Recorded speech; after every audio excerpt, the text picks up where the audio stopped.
Welcome to Hometown Happenings. I'm Carol McCarthy, and I'm here today with Jason Edens, and he is the founder of Real. And welcome to Hometown Happenings. Thank you.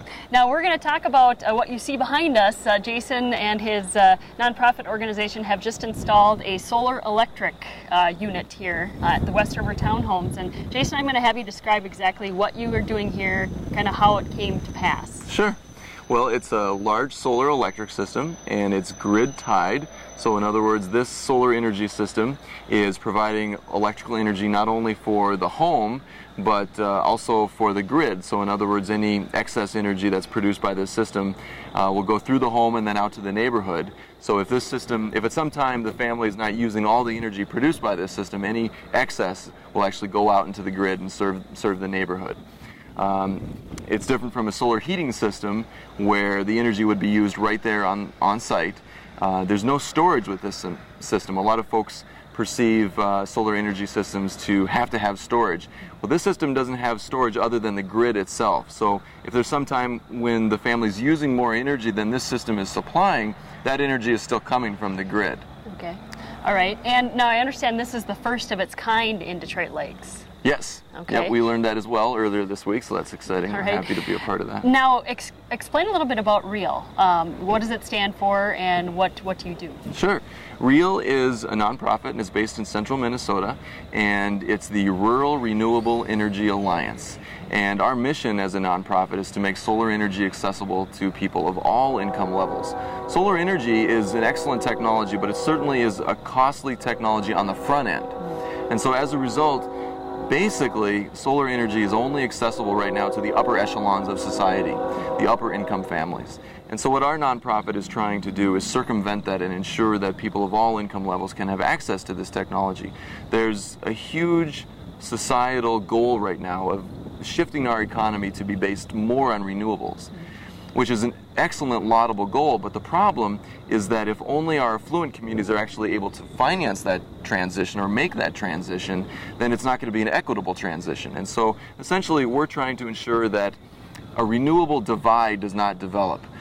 In the past, there was something known as the digital divide, where affluent communities had access to the information technology and lower income communities did not have that same access. The same thing is happening right now with solar energy and wind energy, and so what we're trying to do is ensure that the renewable economy can lift all boats equally, essentially. Okay, so actually, how many of these have you installed? You've done solar and you do wind as well. We don't do wind. You don't do wind. You do total solar, and Yes. It's solar heat or solar electric. Correct. And so, how many of these have you installed? And you work basically out in the rural Minnesota area. Mostly in rural Minnesota. We also work in the cities as well, but originally it was strongly focused on the rural communities. Okay. Mostly what we do is actually solar heating systems for low-income families on energy assistance.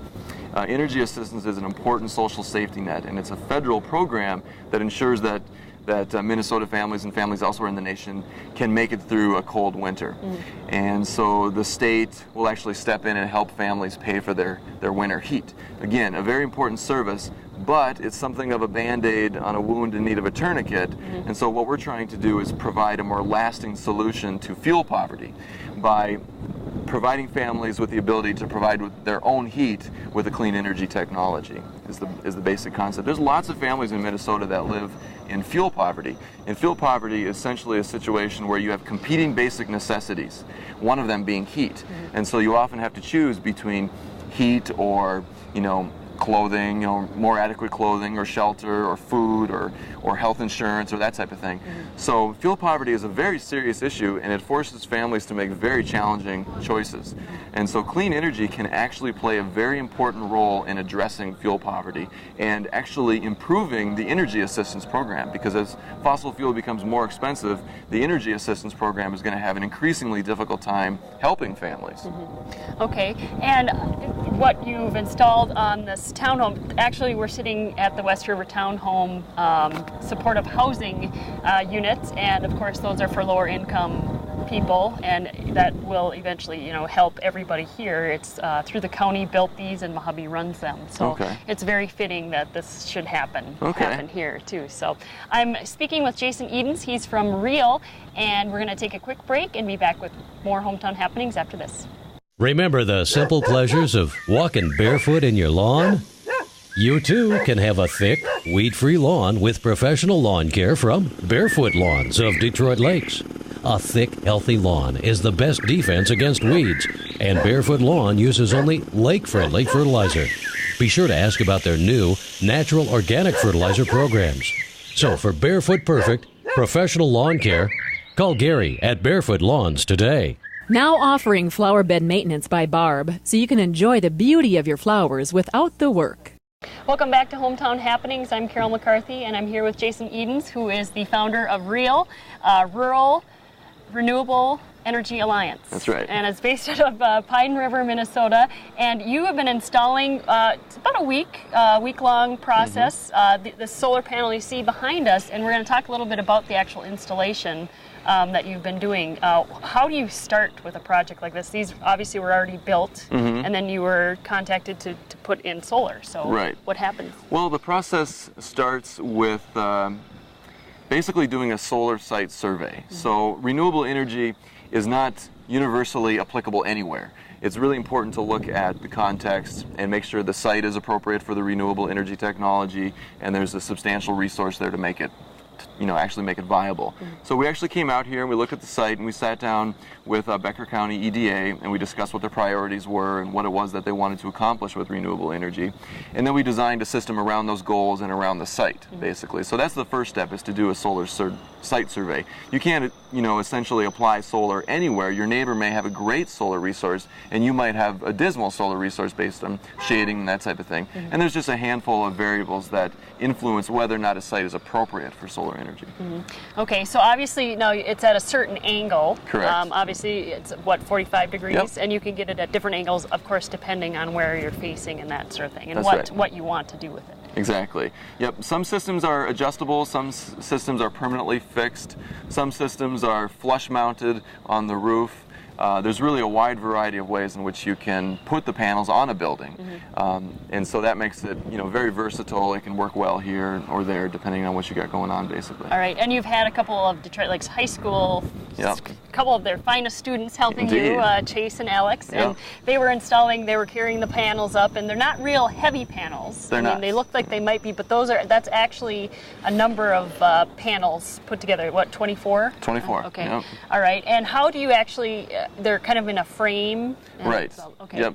And so once we size the system, once the system is designed, then you design the racking as well and how it's all integrated into the roof structure and the structure of the building, because there's some there's certainly some wind loading on the array, and so we design that racking, and then the panels are basically attached to that whole racking structure. Okay. So it's all engineered by the racking company, basically. Okay, and so what have Alex and Chase been doing with you this week? Well, it's been awesome to work with Alex and Chase. They've been super helpful and polite and fun and very knowledgeable and very skillful. And they've been helping us put the panels on the rack and do the racking itself, and just all the work that we've been doing, they've been really helpful with, so it's been great to work with them. All right, and you had a group of high schoolers out here, I believe it was from the construction class. Yep. And, what is your hope, working with high school students and having groups come out and kind of take in the experience?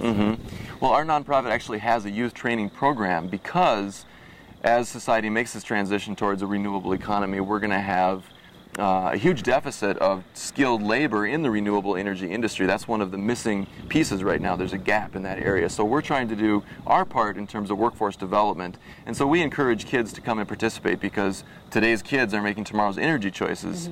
So we want to provide as much exposure to renewable energy as possible. So we invite volunteers and we encourage participation with schools and such. Okay. So. All right. Jason Edens, he's with REAL. And why don't you give us a website? If people want to learn more, obviously you have a website you can go to and learn all about the program. You bet. It's real.org, RREAL.org.